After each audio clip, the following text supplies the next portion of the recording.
Tu peux lire la Bible tous les jours. Tu peux la citer par cœur. Tu peux même penser faire la volonté de Dieu et pourtant être complètement à côté.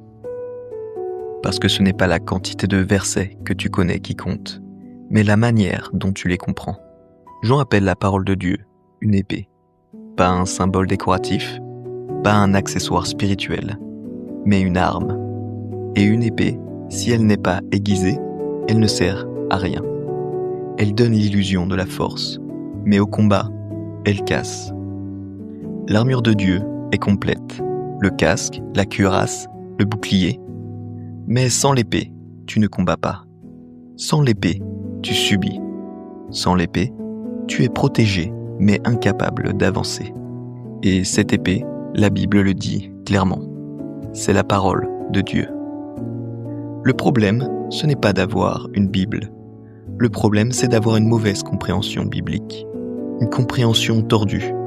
Une compréhension influencée par ta culture, tes traditions ou tes désirs personnels.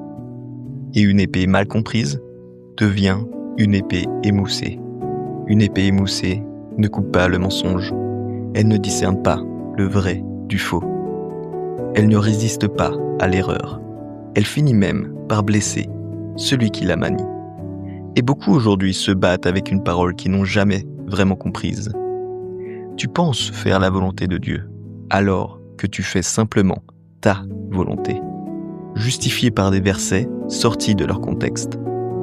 Tu peux être sincère, mais la sincérité ne remplace jamais la vérité. Dieu ne juge pas l'intention seule, il juge la fidélité à sa parole.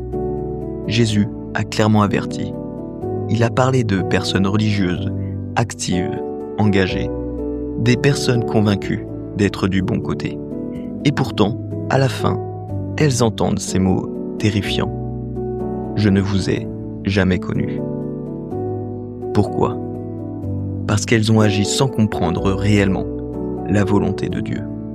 Elles ont utilisé la parole, mais sans la connaître. Elles ont brandi une épée, mais elle était émoussée. Et Dieu ne reconnaît pas une foi bâtie sur une fausse compréhension. Comprendre la Bible, ce n'est pas intellectuel, ce n'est pas académique, c'est spirituel. La parole doit être lue avec crainte, humilité et soumission. Pas pour confirmer ce que tu penses déjà, mais pour laisser Dieu corriger, reprendre et trancher. Une épée aiguisée te confronte, elle t'expose, elle détruit tes raisonnements. Et c'est exactement pour ça que beaucoup préfèrent une compréhension confortable plutôt qu'une compréhension vraie. L'armure sans l'épée est inutile, mais une épée mal comprise est encore plus dangereuse. Elle donne confiance là où il ne devrait y avoir que repentance. Elle donne assurance là où Dieu appelle à l'obéissance. Elle donne une illusion de salut. Aujourd'hui, Dieu n'appelle pas des chrétiens armés de slogans. Il appelle des disciples armés de vérité, des hommes et des femmes qui comprennent sa parole, qui la laissent les transformer et qui marchent selon ce qu'elle dit vraiment, non selon ce qu'ils veulent entendre. Pose-toi cette question. Est-ce que je comprends la Bible comme Dieu le veut ? Parce qu'à la fin, ce n'est pas ton zèle qui parlera pour toi, ce sera ta fidélité à la vérité. Amen.